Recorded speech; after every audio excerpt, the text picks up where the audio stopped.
Dear students अस्सलाम वालेकुम। मेरा नाम मोहम्मद सरमद है और आप देख रहे हैं मेरा YouTube channel. So today in continuation of our previous lecture of this course, today I will be talking about Oscar Wilde.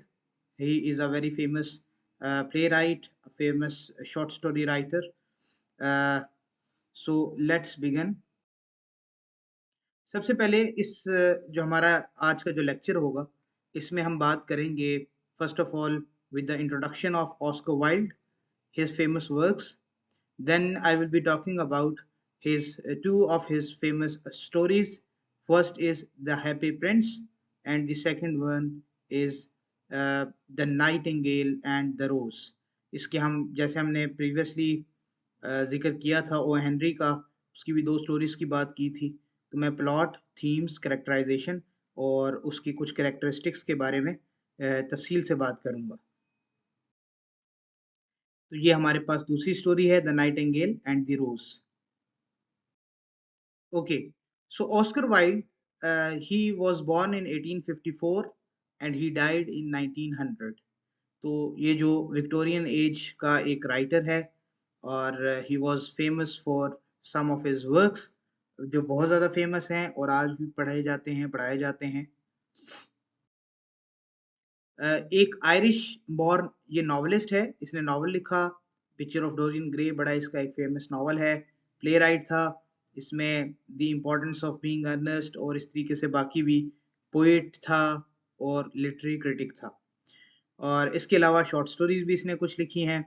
He is known for his witty often paradoxical sayings that lampoon the social modes and behaviour of the English upper class of his time. अच्छा, ये इसका जो style है बहुत witty है। विट कहते हैं या आप कह लो विटी से मुराद सेटायर का ये इस्तेमाल करता है, तंज का इस्तेमाल करता है अपनी राइटिंग में। और तंज का बेसिकली मकसद ये होता है कि माशरे के अंदर अगर कोई नेगेटिविटी है, कोई सोशल इशू है, उसको इन अ ह्यूमरस वे डिस्क्राइब किया जाए और रियलिटी को पोर्ट्रे करता है, क्योंकि लिटरेचर का हमने पढ़ा है कि एक पर्पस ये भी है कि it is a reflection of society. तो बड़ा हाईली क्रिटिकल है ये। और इसके जो टाइटल्स हैं बड़े मिसलीडिंग हैं, हम आगे जाके देखेंगे। इसकी जो राइटिंग्स हैं, इसकी जो स्टोरीज हैं, उसमें बहुत ज़्यादा पैराडॉक्स पाया जाता है, मतलब कि दिखता कुछ है और होता कुछ है दर हकीकत। तो सोशल नॉर्म्स जो हैं उसको ये एड्रेस करता है, जो ह्यूमन बिहेवियर है उस पर ये बात करता है। He is called the champion of the aesthetic movement which is based on the idea of art for art sake. अच्छा, ये दो कॉन्सेप्ट पाए जाते हैं लिटरेचर में। एक को हम कहते हैं आर्ट फॉर आर्ट सेक और दूसरा है art for life sake. Art for art sake के मानने वाले जो लोग हैं वो राइटिंग के दौरान आर्टिस्ट की जो एबिलिटी है, जो उसका आर्ट है, उसको सबसे पहले रखते हैं, बाकी चीज़ों को सेकेंडरी कंसिडर करते हैं। तो इस तरीके से इसका काम जो है ये कहता है कि एक आर्टिस्ट का जो आर्ट है, जो उसका एक फनकार का जो फन है, वो सबसे पहले है। बाकी सारी दुनिया, मजहब, कल्चर, वो सारी चीजें बाद में आती हैं। इनको कहा जाता था art for art sake. Art for life sake जो होते थे वो कहते थे कि जो माशरे में जिस तरीके से हो रहा है, जो भी माशरे में अच्छा हो रहा है तो उसको अच्छा दिखाओ, बुरा हो रहा है तो बुरा दिखाओ। ठीक है, तो रियलिस्टिक आर्ट जो है उसको फॉलो करने वाले लोग थे, जिनको हम कहते हैं कि they are the followers of art for art sake या आर्ट फॉर लाइफ या आर्ट फॉर लाइफ फिलोसफी। ठीक है, इस पे हम डिटेल में बाद में बात करेंगे। अभी हम आगे देखते हैं कि the main purpose of his stories is to be read with delight. Delight का मतलब इंटरटेनमेंट के पर्पस के लिए ये लिखता था। आर्ट फॉर आर्ट से के जो लोग हैं बेसिकली वो प्राइमरी मकसद ये समझते हैं कि लिटरेचर को इंटरटेनमेंट के लिए पढ़ा जाए। ये और बात है कि वो काफ़ी बातें सोसाइटी के बारे में करेंगे, ह्यूमन बिहेवियर्स के बारे में करेंगे, लेकिन पर्पस क्या होगा उनकी राइटिंग का कि लोग उसको पढ़ के इंटरटेन हो। क्योंकि टू एंटरटेन पीपल, जैसे हमने फिलिप सिडनी की एक डेफिनेशन पढ़ी थी प्रीवियस लेक्चर्स में, कि the purpose of literature is to teach and delight, कि आपको मॉरल वैल्यूज के बारे में बताए और साथ साथ आपको इंटरटेन भी करे। तो लिटरेचर का बेसिकली मकसद तो यही था कि इंटरटेनमेंट हो। आज अगर हम अपने माशरे को देखते हैं तो म्यूजिक सुनते हैं हम इंटरटेनमेंट के लिए, ड्रामे देखते हैं इंटरटेनमेंट के लिए, फिल्में देखते हैं इंटरटेनमेंट के लिए।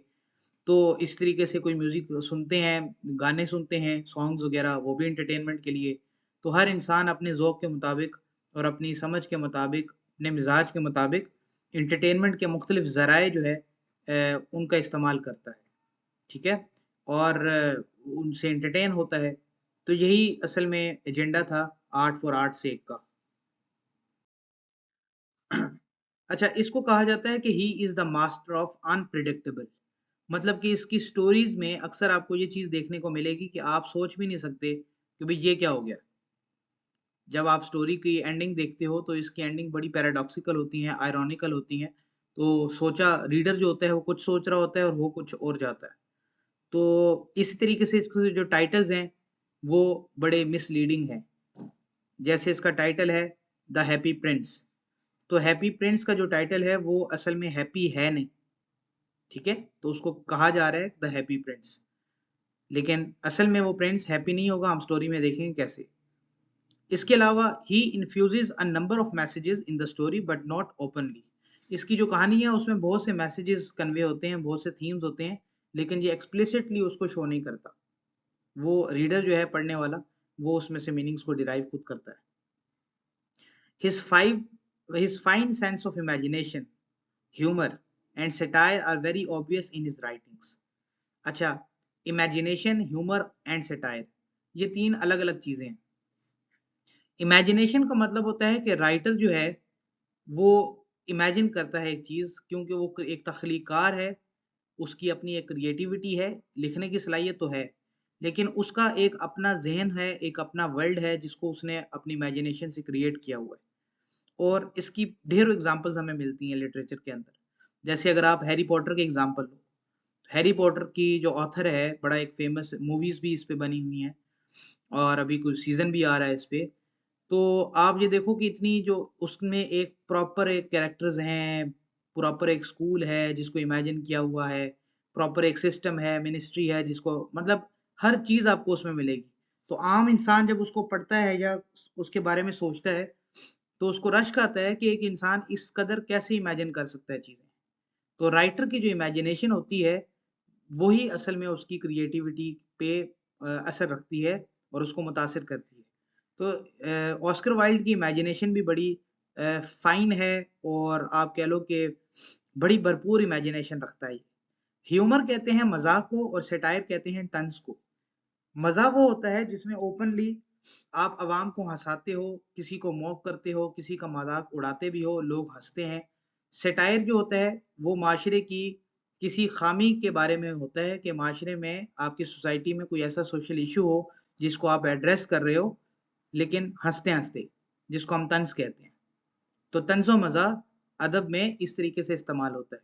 मज़ाह में किसी को आप मज़ाह आप किसी का भी किसी के साथ भी मज़ाक करते हो, लेकिन तंज़ जो है उसके पीछे कोई एजेंडा होता है, कोई मकसद होता है कि आपने किसी की खामी को पॉइंट आउट करना है या माशरे के किसी मनफी पहलू को, नेगेटिव एस्पेक्ट को हाइलाइट करना है, but in a humorous way, हँसते-हँसते। अच्छा, इसके अगर फेमस वर्क्स की बात की जाए तो fairy tales, the happy prince and other fairy tales, ये इसकी पब्लिकेशन है 1988 में, या आई थिंक ये 1888 होना चाहिए, 1988 नहीं है, because he died in 1900, so it must be 1888। फिर द हाउस ऑफ पोमग्रेनेट, ये भी 1891 की इसकी पब्लिकेशन है। इसके बाद इसने कुछ प्लेज लिखे हैं, जैसे एक the importance of being Earnest, I think Oscar Wilde का ही है, बट इस स्लाइड में है a woman of no importance, the duchess of Padua और सैलोम। बाकी इसकी कुछ पोएट्री है, ये इसकी पोएट्री की कलेक्शंस हैं, the ballad of reading goal, sphinx poems, ये सारी। और फिर इसका जो बड़ा मशहूर एक नॉवल है जिसपे एक मूवी भी है, the picture of Dorian Gray. अच्छा, आर्ट फॉर आर्ट से एक फिलॉसफी क्या है, मैंने आपको कहा था इस पे हम डिटेल में बात करते हैं यहाँ पे। ऑस्कर वाइल्ड का ये बिलीफ था, इसका ये मानना था कि only purpose of the artist is art, कि एक जो आर्टिस्ट है उसका मकसद सिर्फ आर्ट होना चाहिए, नॉट रिलीजन, साइंस और other interest. The only purpose of the artist must be art. So he who paints और writes only for financial return, कि जो इंसान पैसों के लिए लिखता है, कि भी मैं लिखूंगा, मेरा काम बिकेगा तो उस पे पैसे आएंगे, या मैं कोई पेंटिंग बनाऊंगा वो बिकेगी तो पैसे आएंगे। और to propagandize political and economic interest, या लोग किसी एजेंडा के तहत कोई राइटिंग लिखते हैं, पॉलिटिकल राइटिंग लिखते हैं किसी पॉलिटिकल एजेंडा को या किसी इकोनॉमिक इंटरेस्ट के लिए, they can only arouse feeling of disgust. तो ये एक बड़ा नेगेटिव सोचता था आर्ट फॉर लाइफ से के अलावा, कि लोग जो प्रोपेगेंडा लिटरेचर लिखते थे पॉलिटिकल, अपने पॉलिटिकल पार्टी को सपोर्ट करने के लिए या उसमें पॉलिटिकल एजेंडा के साथ जो लिखते थे या इकोनॉमिक इंटरेस्ट के लिए लिखते थे, तो ये उनको नापसंद करता था और कहता था पर्पस जो होता है एक आर्टिस्ट का वो सिर्फ आर्ट होना चाहिए, ना कि वो रिलीजन के बारे में बात करे, साइंस के बारे में बात करे, या इकोनॉमिक्स के बारे में, या पॉलिटिकल साइंस पॉलिटिक्स के ऊपर बात करे। ठीक है, अब हम बात करते हैं हैप्पी प्रिंस के बारे में। हैप्पी प्रिंस एक कहानी है जिसमें बुनियादी तौर पे दो किरदार हैं। एक किरदार हमें मिलेगा हैप्पी प्रिंस का, जो कि असल में एक स्टैचू है, और एक किरदार हमें मिलेगा, कैरेक्टर मिलेगा एक परिंदे का जिसका नाम स्वेलो है। कहानी शुरू ऐसे होती है कि the short story revolves around a golden statue called the happy Prince with which is made up of precious stones। Ruby जो होते हैं स्टोन्स, उनसे बनाया जाता है, और एक स्टैचू है उसका नाम है हैप्पी प्रिंस।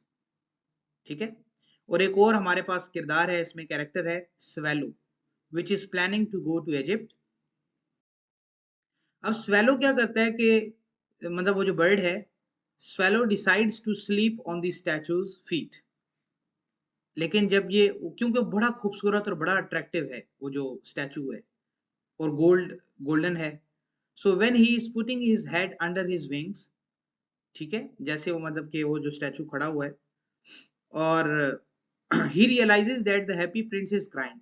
अब उसको लगता ये है कि हैप्पी प्रिंस जो है वो रो रहा है। अच्छा, अब स्टैचू जो होता है वो रो सकता है क्या? स्टैचू तो पत्थर का बना हुआ है या रूबीज का बना हुआ है। तो ये भी एक मुख्तलिफ, आप कह लो कि फिगर लिटरेरी डिवाइसेस होती हैं जो राइटर इस्तेमाल करते हैं, जैसे सिमिली इस्तेमाल करते हैं, मेटाफर इस्तेमाल करते हैं, पर्सोनिफिकेशन इस्तेमाल करते हैं, हाइपरबोले इस्तेमाल करते हैं।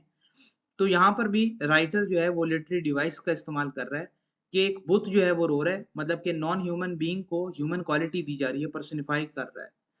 सो ही रियलाइजेस, मतलब स्वेलो जो है परिंदा, he realizes that the happy prince is crying because he can see the misery and ugliness of his own city। Happy Prince जो, जिसका नाम हैप्पी है, वो इसलिए रो रहा है क्योंकि he can see the misery and ugliness of his own city, कि लोग कितने लालची हैं और कितने हिपोक्रेट्स हैं मेरे इलाके के, तो वो इस पे अफसोस कर रहा है। जैसे हम कहते हैं कि आज के दौर में अगर इकबाल जिंदा होता और देखता कि पाकिस्तानी क्या कर रहे हैं, तो इकबाल कहता कि भाई मैंने इस मुल्क का ख्वाब देखा था। या आज कायद आजम मोहम्मद अली जिना होते, तो क्या वो देखते कि भाई इस मुल्क के लिए मैंने जिद्दोजहद की थी। हम देखते हैं कि हमारे मुल्क में करप्शन है, हम देखते हैं कि हमारे मुल्क में मुल्क दुश्मन भी मौजूद हैं। तो ये सारी चीजें हमें बड़ी, एक हमारे सामने आप कह लो कि एक्सप्लिसिटली हमें देखने को मिलती है। हैप्पी प्रिंस जो है वो भी इसी चीज को सिंबलाइज कर रहा है असल में, कि इंसान सोचते, जब वो, उसका नाम भी हैप्पी प्रिंस है तो बड़ा एक आयरॉनिकल और सिंबॉलिक नेम है कि उसको हैप्पी प्रिंस कहा गया है।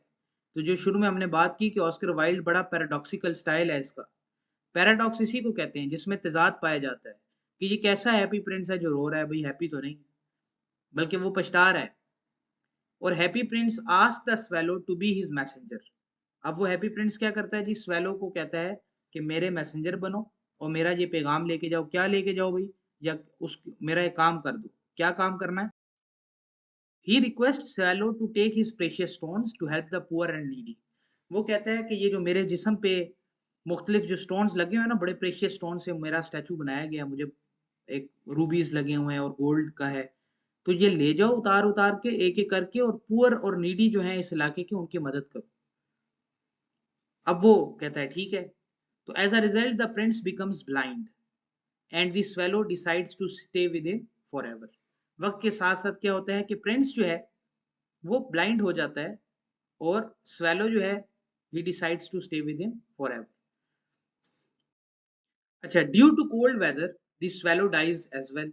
सर्दी होती है, परिंदा जो है वो उधर से रूबी ले लेके गरीबों तक जा रहा है, उनको दे रहा है। मुख्तलिफ लोग हैं इसमें, इसमें आर्टिस्ट भी हैं, इसमें कोई जो है वो मतलब जो पुअर पीपल हैं उनको ये दिए जा रहा है, जाके रूबीज को कलेक्ट कर करके जा रहा है। तो अब हार्ट जो है प्रिंस का, वो और dead body of the bird they are thrown on garbage, क्योंकि वो खत्म हो गया, अब सारी रूबीज उतार ली तो अब लोगों को उनकी अहमियत का पता ही नहीं। तो so the prince and swallow sacrifice for the people is neglected in fact by people, but they are rewarded by God. तो इस कहानी का मकसद असल में ये है कि बताया गया है कि लोग जो होते हैं वो आपको तब तक तो याद रखते हैं जब तक आप होते हैं, तब तक तो आपको पूछा जाता है जब तक आप हैं, और जब तक आपके पास इख्तियार है, जब तक आप लोगों के लिए सेंटर ऑफ अटेंशन बने रहेंगे, जब तक आप साहिब इक़्तिदार होंगे, जब तक आपके पास दौलत होगी, जब तक आपके पास स्टेटस होगा। लेकिन अगर आपके पास ये सारी चीजें ना रहें तो लोग आपको नेग्लेक्ट कर देंगे, लोग आपको भुला देंगे। एक तो ये चीज है। दूसरा इसमें थीम है ह्यूमैनिटी का, इसमें थीम है सेक्रीफाइस का, कि स्वेलो जो है वो अपने आप को सेक्रीफाइस करता है हैप्पी प्रिंस के लिए, और हैप्पी प्रिंस खुद को सेक्रीफाइस करता है पुअर पीपल के लिए। So they are both dead and they are both thrown on garbage, ठीक है, neglected by people, but ultimately because they have done good deed, so they are rewarded by God. इसकी themes की अगर हम बात करें तो message of love and sacrifice has been delivered through this story. जैसे मैंने आपको बताया कि message of love and sacrifice happy prince का लोगों के लिए और स्वेलो का हैप्पी प्रिंस के लिए। क्योंकि आप देखो कि स्वेलो जो है वो बहुत ज्यादा इंस्पायर है हैप्पी प्रिंस से, और वो खुश है इस चीज से कि भाई कैसा प्रिंस है जो सोच रहा है, और इतनी ज्यादा उसका स्टेचू बनाया हुआ है, उसको लोग प्रेज करते हैं, लोग उसको याद रखे हुए हैं, फिर भी वो रो रहा है। क्यों रो रहा है? क्योंकि उसको अफसोस है।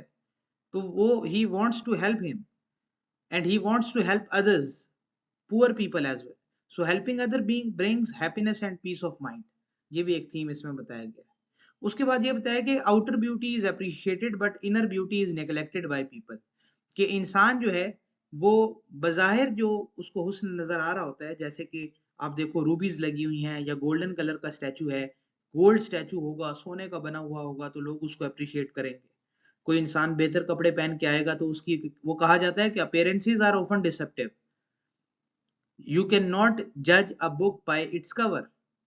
बाहर से कुछ और अंदर से कुछ और।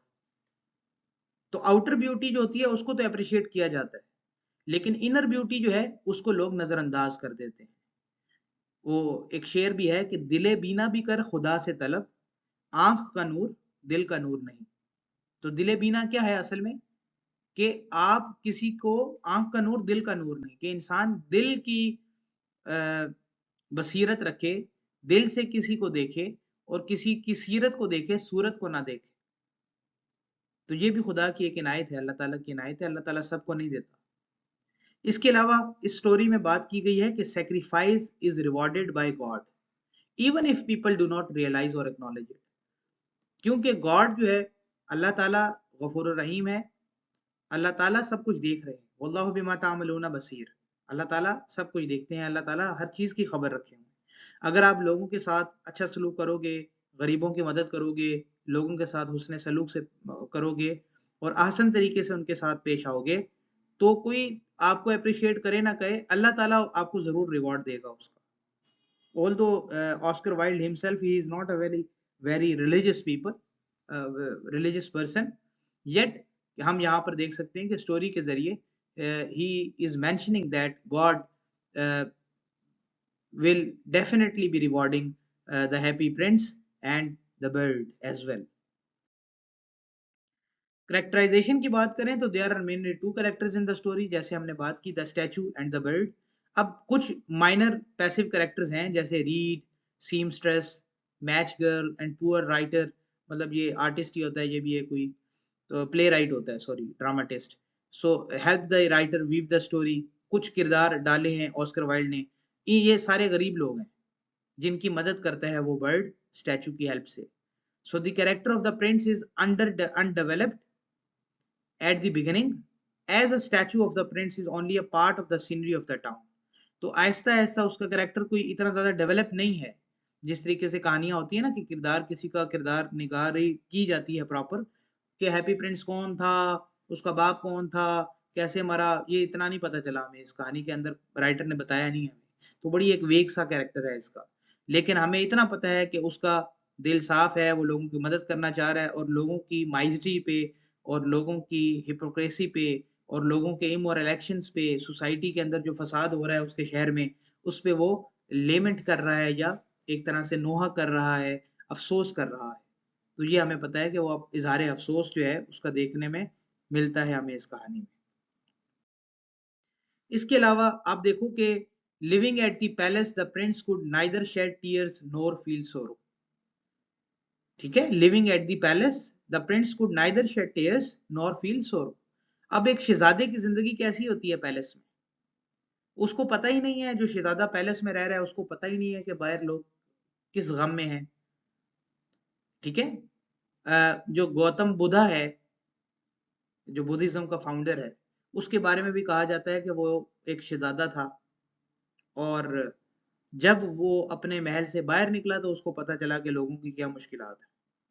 तो जब तक आप अपनी एक कन्फाइंड कंफर्ट जोन में रह रहे हो, आप लोगों के साथ इंटरेक्ट ही नहीं कर रहे हो, तो आपको कैसे पता चलेगा कि लोगों की सोरोज क्या है। सोरो का मतलब होता है गम, तकलीफें, pens.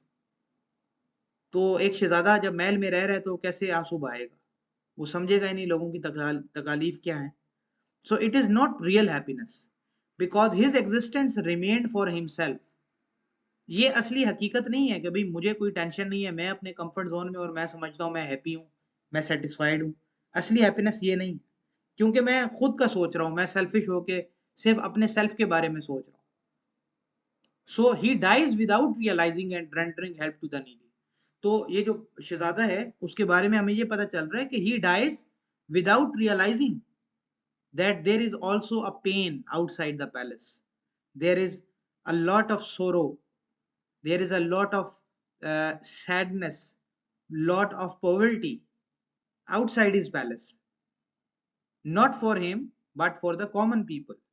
So he dies without knowing this thing, without realizing this thing. He experiences real happiness after helping the poor people with the help of the world. तो ये स्टोरी में हमें बताया गया है। अच्छा, स्वेलो जो है, स्वेलो स्टैंड लेता है किसके लिए भाई?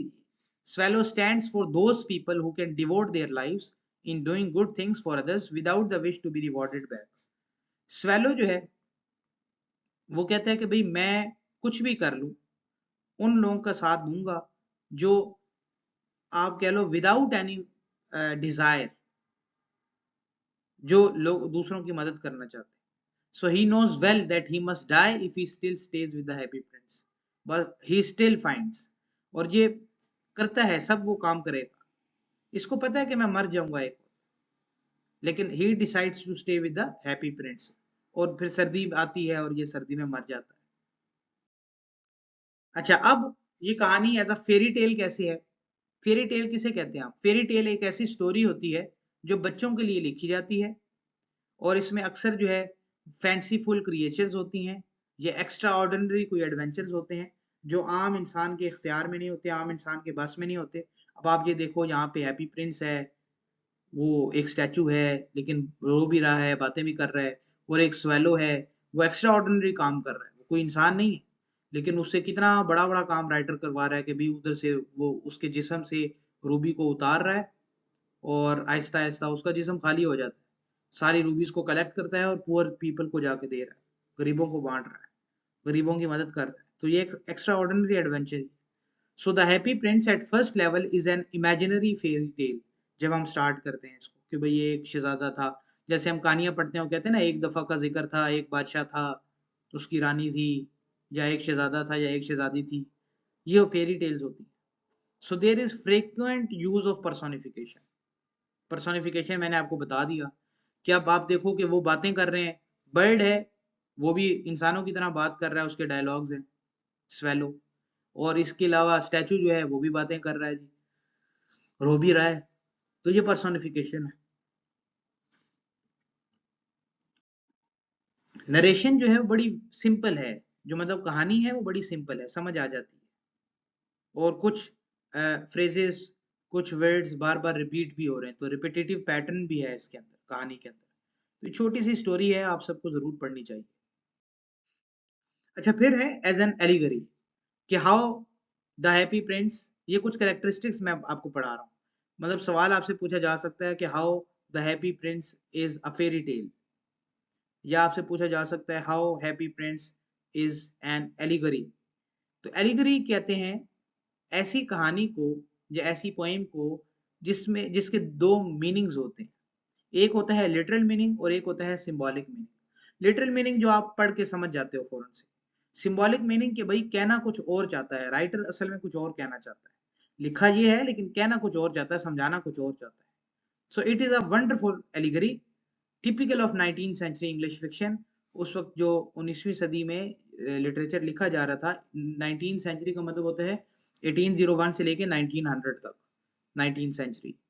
तो इंग्लैंड में जितना भी लिटरेचर लिखा जा रहा था उस वक्त एलिगरी एक बड़ी, एक मशहूर, आप कह लो कि एक फॉर्म थी लिटरेचर की।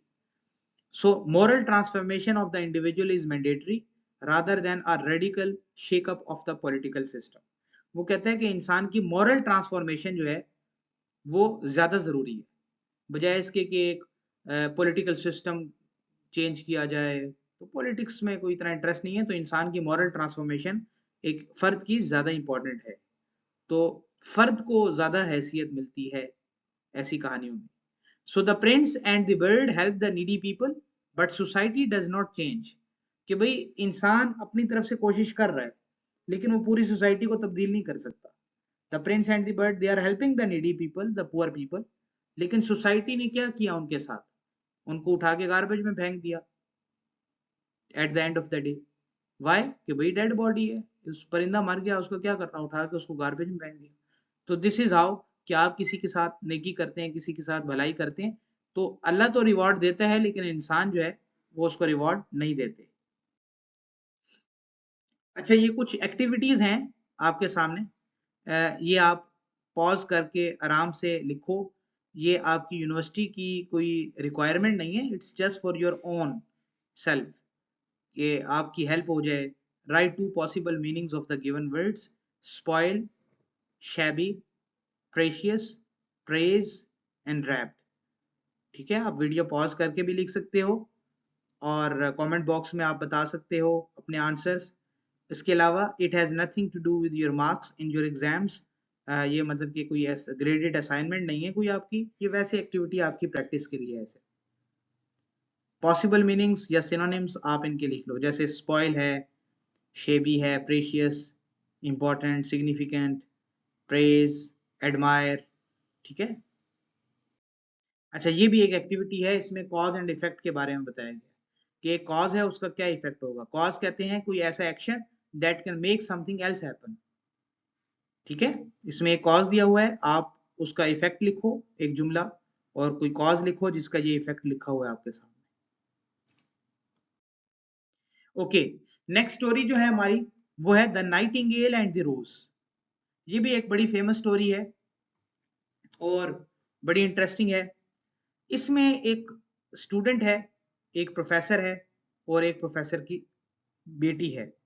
ठीक है, और एक नाइटिंगेल है, इसमें भी नाइटिंगेल है।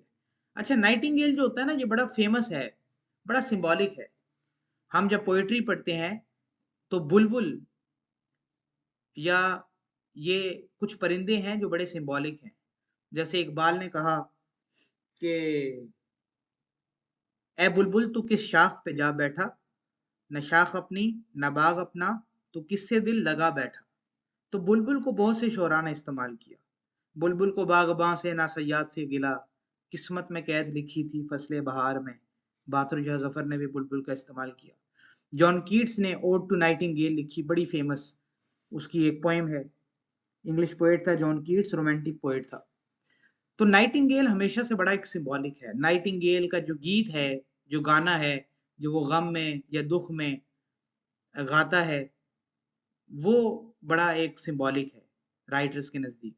सो the nightingale and the rose, ये भी एक बड़ा सिंबॉलिक इसका टाइटल है। हम आगे चल के देखते हैं इसमें, इस कहानी में क्या होता है कि कहानी का आगाज होता है एक स्टूडेंट से जो एक प्रोफेसर की बेटी से मोहब्बत करता है और उसके साथ डांस करना चाहता है। एक इवेंट आता है तो उसमें वो उसे डांस करना चाहता है, लेकिन उसके साथ, लेकिन वो स्टूडेंट जो है, मतलब स्टूडेंट है इसमें लड़का है और जो लड़की है वो प्रोफेसर की बेटी है।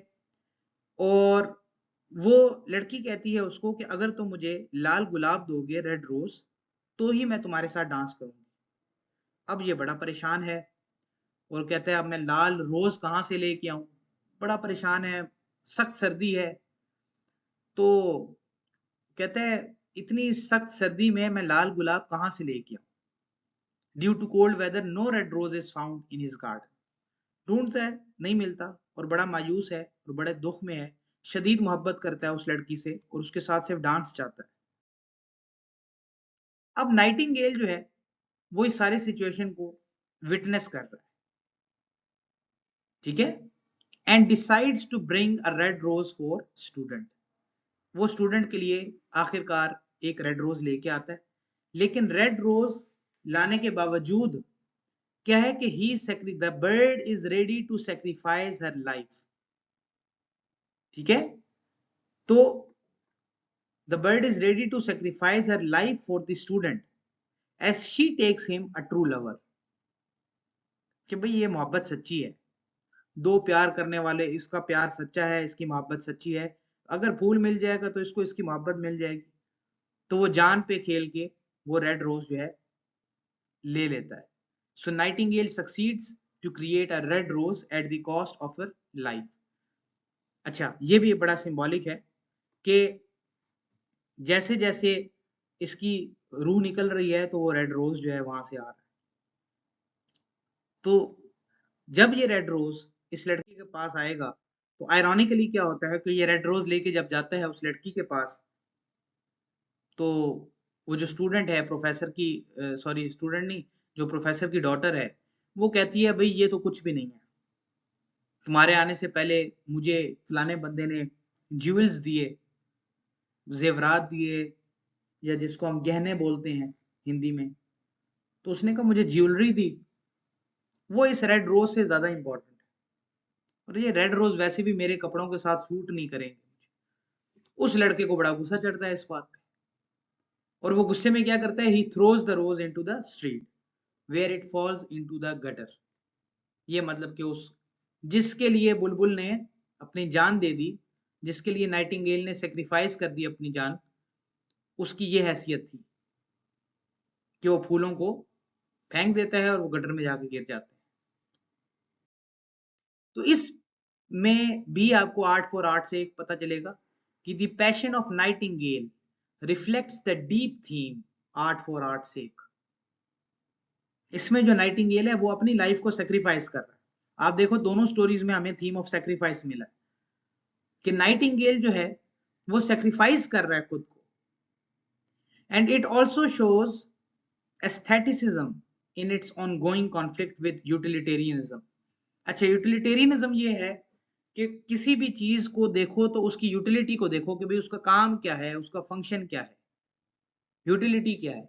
अब जब वो लड़की रिजेक्ट करती है उस स्टूडेंट को, तो वो कहता है कि भाई मोहब्बत शोहब्बत होती फजूल है, बकवास है, ये क्या है, वक्त जाया किया ऐसे। वो बहुत डिसहार्ट होता है, बड़ा डिसअपॉइंट होता है और एरोगेंट फील करता है। वो कहता है मैंने वक्त जाया किया, ये मोहब्बत जो है वो कुछ भी नहीं है, असल जो चीज है वो लॉजिक में है, फिलॉसफी में। और बाद में फिलॉसफी पढ़ने लग जाता है। वो कहते हैं ना जब किसी को डूंगी सट लग जाती है तो जख्म लगता है तो वो उसका मरहम तलाश करता है। तो वो कहता है कि भाई उसका मतलब कि अब दिल ही उठ चुका है, उकता चुका है। और अब वो कहता है कि भाई ये मोहब्बत शोहब्बत कुछ नहीं होती, ये ऐसी बातें हैं बस। तो ये है यूटिलिटेरियनिज्म कि भाई जरूरत क्या है। क्या नाइटिंगेल की जरूरत थी, उसको जरूरत थी कि अपनी जान इसके लिए सेक्रीफाइस कर दे, ऐसी लड़की के लिए कर दे। अब इसमें कसूर किसका है, लड़के का है कि लड़की का है। लड़का स्टूडेंट जो है वो मजबूर है, वो अपने जज्बात के हाथों, अपने एहसासात के हाथों मजबूर है, सिर्फ एक डांस चाहता है। लेकिन लड़की जो है आप देखो कि ये हाई क्लास या अपर क्लास सोसाइटी है, प्रोफेसर है, अपर क्लास सोसाइटी है, जिसको क्रिटिसाइज किया जा रहा है यहाँ पे, ठीक है, कि कितनी वो मटेरियलिस्टिक है, कितनी वो यूटिलिटेरियनिस्ट है, कि वो चीजों की यूटिलिटी देखती है। एक बंदा जिसके पास पैसे ज्यादा हैं वो उसको ज्यूल्स देता है और ये कहती है रेड रोज की तो अहमियत ही कोई नहीं, ठीक है। और फूल जो है गुलाब, वो शो करता है एस्थेटिक्स को, वो शो करता है आर्ट को। Red rose is a symbol of love. Red rose is very symbolic in literature and in life as well. Red rose मोहब्बत की अलामत है, इश्क की अलामत है। So the theme of love is demonstrated through Nightingale, that how one would sacrifice one's life in order to make another happy.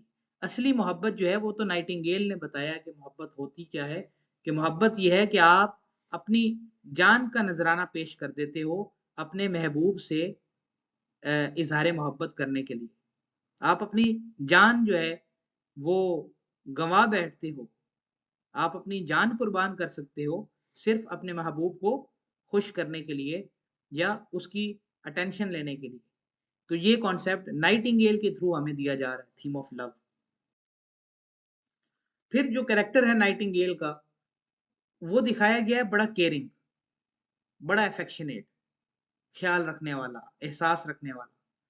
और nightingale tries to assist the boy in acquiring a red rose from various rose trees. ये नहीं कि भाई वो ऐसी एक दरख्त पे जाता नहीं, वो मुख्तलिफ दरख्तों पे या मुख्तलिफ पौधों पे। Not only does she sacrifice her own life for the one thing she thinks is important, but she also truly understands what love actually is. उसको पता है कि लव जो है वो कुर्बानी मांगता है, मोहब्बत जो है वो कुर्बानी मांगती है।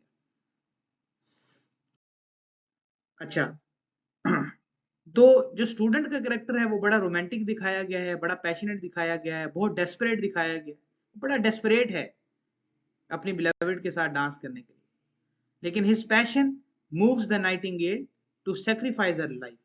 लेकिन उसके पैशन में नाइटिंगेल जो है उसकी जान चली जाती है। और आयरॉनिकली क्या होता है कि his passion proves timely and the life of the nightingale is wasted in vain. कि ये भी नहीं है कि भाई उसकी जान कुर्बान हुई तो इसको इसकी मोहब्बत मिल गई, ऐसा भी नहीं हुआ। तो उसकी जिंदगी असल में जाया ही गई, उसकी उसके सेक्रीफाइस का फायदा कोई नहीं हुआ। अच्छा, अब इसमें जितने भी कैरेक्टर हैं वो एक दूसरे से डिफरेंटली, आप कहते हो, रिएक्ट कर रहे हैं। जैसे the characters in this tale react to each other differently. Human character seem to act selfishly and ungratefully toward each other. दोनों, ये एक पिक्चर भी आपके सामने एक छोटी सी आ रही है कि I love my self, that's all that matters. ये मतलब कि इंसान जो है वो खुद पसंद होता है, सेल्फ सेंटर्ड होता है, सेल्फिश होता है, और उसके अंदर अना होती है, मैं होती है। तो इसमें जो जितने भी ह्यूमन कैरेक्टर्स दिखाए गए हैं, दोनों, स्टूडेंट का भी और वो गर्ल का भी, जो डॉटर है उसकी, प्रोफेसर की, दोनों कैरेक्टर्स जो हैं वो सेल्फिश हैं अपनी अपनी जगह। मतलब ये भी सेल्फिश है, ये उसके साथ डांस करना चाहता है, इसको किसी भी हालत में गुलाब का फूल चाहिए, लाल गुलाब। और वो भी सेल्फिश है कि उसने भी ऐसी कंडीशन रखी है। और आखिरकार अनग्रेटफुल भी है कि होता क्या है कि लाल फूल आ गया है लेकिन वो कहती है नहीं। So whereas the other characters such as the nightingale and the rose tree इसमें बड़ा इंपॉर्टेंट। रोज ट्री जहां से ये फूल लिया जाता है वो एक कंडीशन है कि भाई नाइटिंगेल को फूल तब मिलेगा when she sacrifices her life. So they are very thoughtful and kind towards everyone. तो ये एक आयरनी है कि देखो जो जानदार हैं, इंसान हैं, उनके अंदर नेगेटिविटी है, और जो जो जानदार नहीं है, जो इंसान नहीं है, उनके अंदर पॉजिटिविटी है, लोगों का ख्याल है। सिंबलिज्म और इमेजरी क्या यूज हो रही है इसमें कि नाइटिंगेल सिंबल है, एक ट्रुथफुल है, डिवोटेड परस्यूअर ऑफ लव है, who dares to sacrifice his own precious life. तो नाइटिंगेल असल में एक सिंबल है कि इंसान को, एक आशिक को होना कैसा चाहिए। उसको ट्रुथफुल होना चाहिए अपने महबूब के साथ, और उसको डिवोटेड परस्यू करना चाहिए अपनी मोहब्बत को, बीच में छोड़ना नहीं चाहिए, उसको हिम्मत नहीं हारनी चाहिए। And who dares to sacrifice his own precious life, कि वक्त आने पे वो अपनी जान भी कुर्बान कर दे। देखो बेटे, यही चीज होती है, पेरेंट्स होते हैं वो अपनी औलाद के लिए अपनी जान तक कुर्बान करने के लिए तैयार है। लेकिन आज हम क्या, हम अपने माँ बाप के लिए अपनी जान कुर्बान कर सकते हैं? हम मोबाइल नहीं छोड़ते, माँ बुलाती रहती है, बाप बुलाता रहता है, हम उनकी बात नहीं सुनते। और अनफॉर्चुनेटली अनफॉर्चुनेटली अल्लाह माफ करे, आजकल के बच्चे कुछ ये भी कह देते हैं कि अम्मी अब्बू को कह देते हैं, पेरेंट्स को कह देते हैं, आपको क्या पता, आपको तो पता ही नहीं। ये जुमला भी बहुत सुनने को मिलता है। अब टीचर्स को बताते हैं पेरेंट्स आके, जी हमारे बच्चे ये भी कह देते हैं। कितने अफसोस की बात है। तो मोहब्बत जो है वो कुर्बानी मांगती है बेटे। हमारे पेरेंट्स जो हैं वो अपना पेट काट के हमें खिलाते हैं, अपनी ख्वाहिशात का दम जो है वो घोट के हमें खिलाते हैं।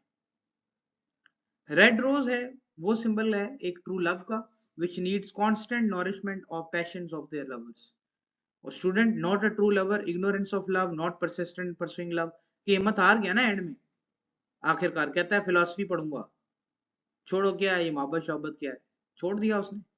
इसमें वैसे उस बात यहाँ पे हिपोक्रेसी की भी होनी चाहिए थी, लड़की की बात भी होनी चाहिए थी, जो कि नहीं है, आप वो भी इसमें इंक्लूड कर लो कि वो कितनी हिपोक्रेट है वो खातून, और ज्यूल्स को देख के फौरन कैसे रंग बदल गई, तो उसको भी मेंशन करना चाहिए यहाँ पे, जो कि मेंशन नहीं है स्लाइड। अच्छा, इसके अलावा लिजर्ड, बटरफ्लाई, डेजी, ये मुख्तलिफ इसमें यूज हुए हैं। लिजर्ड छिपकली होगी, जैसे बटरफ्लाई, डेजी फ्लावर है। तो दे symbolize mad people, cynic people who see little or no good in anything and who have no belief in human progress. They show this by sneering and being contemptuous. वो कहते हैं कि ये जो चीजें होती हैं, मतलब कि इस स्टोरी के अंदर ये भी एक इमेजरी इस्तेमाल की गई है, राइटर ने एक इमेज क्रिएट की गई है, तो ये सारी भी इन चीजों को कहते हैं कि कुछ लोग होते हैं जो ह्यूमन प्रोग्रेस को मानते ही नहीं, ठीक है, और बस वो हमेशा किसी ना किसी को वन वे और अदर नुकसान देने के बारे में सोचते रहते हैं हर वक्त। फिर इसमें मून और ओक ट्री, ये बड़े सेंसिटिव हैं, and they are having acute mental और emotional sensibility, aware of and responsible to the feeling of others. ठीक है, मून जो है ना और ओक ट्री, ये भी लिटरेचर में बड़े सिंबॉलिक मीनिंग होते हैं बेटे इनके। मून जो है, अक्सर हम कहते हैं कि हम चांद से बातें कर रहे हैं, जो शायर होते हैं चांद को बड़ा पसंद करते हैं, या इस तरह के जो सेंसिटिव लोग होते हैं, शोराज होते हैं, पोइट्स होते हैं, या प्ले राइट्स होते हैं, आर्टिस्ट होते हैं, इनके यहाँ मून एक बड़ा सिंबॉलिक है। आप सूरज से बातें नहीं करोगे, लेकिन आप चांद से बातें करोगे। चांद रात में, अपने 14वीं का चांद हो या चांद हो, आप उसकी तरफ देखो, रात का वक्त होता है, खामोशी का आलम होता है, तो एक राइटर जो होता है, क्योंकि एक सेंसिटिव बीइंग है सोसाइटी का, सेंसिटिव पार्ट है सोसाइटी का, वो अपने 5 सेंसेस का इस्तेमाल करता है, वो सोसाइटी के अंदर लोगों के लिए दिल में एहसास रखता है, वो उन चीजों को, उन तकालीफ को महसूस कर सकता है जो आम इंसान नहीं कर सकता। तो बड़ा सेंसिटिव होता है जो राइटर होता है, या पोएट होता है, ड्रामाटिस्ट होता है। ठीक है, तो मून को पता है हर चीज के बारे में। ये भी एक सिंबॉलिक है ना, कि moon knows about all the things. चांद तो उधर ही मौजूद है, उसको सबका पता है। जैसे हम कहते हैं कि अल्लाह ताला को हर किसी का पता है, वो जानता है सबका क्या हाल है, तो हम अल्लाह से बातें कर सकते हैं, हम अल्लाह से दुआ कर सकते हैं, अल्लाह ताला सुनता है, हम डायरेक्ट बात कर सकते हैं। तो इस तरीके से राइटर्स जो हैं वो चांद को बड़ा सिंबॉलिकली लेते हैं, कि भाई चांद से भी हम बातें कर सकते हैं, चांद से हम बातें कर सकते हैं, सितारों से हम बातें कर सकते हैं, और वो हमें, हम पे हंसेंगे भी नहीं। ठीक है, तो इसी तरीके से ओक ट्री है, ये भी बड़ा एक मशहूर एक दरख्त है ओक ट्री। अच्छा, लैंग्वेज जो है ऑस्कर वाइल्ड की, या उसका जो स्टाइल है, it is very tactful in the nightingale and the rose. It is a brilliant example of achieving the delicate harmony between the language and his own artistic view. ये तो अब आप story पढ़ोगे तो आपको समझ आएगी, जब आप टेक्स्ट को पढ़ोगे तो। A lot of old fashioned और archaic words are used. बहुत से पुराने अल्फाज इस्तेमाल हुए हैं, आर्काइक वर्ड्स कहते हैं बेटे वो अल्फाज जो हमारी एवरीडे कॉन्वर्सेशन से खत्म हो चुके हैं, इसने वो इस्तेमाल किए। उसके अलावा the syntax Oscar Wilde uses is also very fairy tale like and poetic. इसका एक स्टाइल था लिखने का। सिंटेक्स कहते हैं बेटे सेंटेंस के स्ट्रक्चर को, सिंटेक्स कहते हैं the structure of the sentence. जैसे सब्जेक्ट वर्ब ऑब्जेक्ट होता है, एक सिंटेक्स कहते हैं structure of the sentence. Linguistics में syntax is also a branch of linguistics which deals with the study of sentence structure, how sentences are formed। तो ये syntax एक प्रॉपर एक सब्जेक्ट भी होता है जो लिंग्विस्टिक्स के स्टूडेंट्स होते हैं वो पढ़ते हैं सिंटेक्स। तो ऑस्कर वाइल्ड का जो स्टाइल है, उसका जो जुमला लिखने का अंदाज है बड़ा फेरी टेल लाइक है, क्योंकि हमने शुरू में भी जिक्र किया ये फेरी टेल्स जैसे लिखते हैं, कहानियां लिखते हैं। तो एक कहानी की तरह एक कहानी लिखी गई है कि आम मुश्किल अफसाना नहीं है, और बड़ी एक इसकी लैंग्वेज में रिदम है, बीटर्स हैं, पोएटिक एक स्टाइल है। ऐसा लगता है जैसे एलिट्रेशन हो रही है, कंसोनेंट साउंड्स की रिपीटिशन हो रही है। बड़ा प्यारा लिखता है, लिखने का इसका तरीका अंदाज बहुत अच्छा है। अच्छा, ये फिर कुछ एक्टिविटीज हैं। ये एक्टिविटीज में मैंने आपको बताया कि ये सिर्फ आपके लिए अपनी है कि underline the elements that expresses a comparison. His hair is dark as the hyacinth blossom. His lips are red as the rose of his desire. Passion has made his face like pale ivory. Love is more precious than emeralds. It is dearer than fine opals. तो ये मुख्तलिफ activities हैं, तो ये optional है। If you like it do it, otherwise you can leave it. So this is the end of this lecture. I hope कि आपको lecture 4 जो है अच्छा लगा होगा। ऑस्कर वाइल्ड ये थोड़ा सा आप कह लो कि जैसे जैसे हम अब अगले राइटर्स की तरफ जाएंगे आपको फील होगा कि थोड़ा थोड़ा जो है कुछ नई चीज़ें भी आप सीखोगे, कुछ कॉम्प्लिकेशंस भी आपको होंगी इनको समझने में। लेकिन जब आप इनकी स्टोरीज को पढ़ लो, बहुत छोटी स्टोरीज हैं, बहुत सिंपल स्टोरीज हैं। I will try to share the text of the stories in the description as well. तो यहाँ पर मैं फिर आपको बताता जाऊं कि बेटे ये जितने भी लेक्चर्स हैं ये अनऑफिशियल हैं। वर्चुअल यूनिवर्सिटी के ऑडियो लेक्चर्स LMS पे लेना आप लोगों के लिए लाजमी है। हम कोई पेड सर्विस प्रोवाइड नहीं करते स्टूडेंट्स को, ठीक है। These lectures are just to facilitate you people. जो स्लाइड्स हम इस्तेमाल कर रहे हैं ये ओपन फोरम पे अवेलेबल है सबके लिए, और ये सिर्फ स्टूडेंट्स को फैसिलिटेट करने के लिए हैं। आपको अच्छी लगती है वीडियो तो आप बाकियों के साथ भी, अपने क्लास फेलोज के साथ भी शेयर करो। और अगर आपके कोई क्वेश्चन हैं तो you can drop your reviews or your questions in the comment box. Thank you so much. Stay blessed. Allah Hafiz.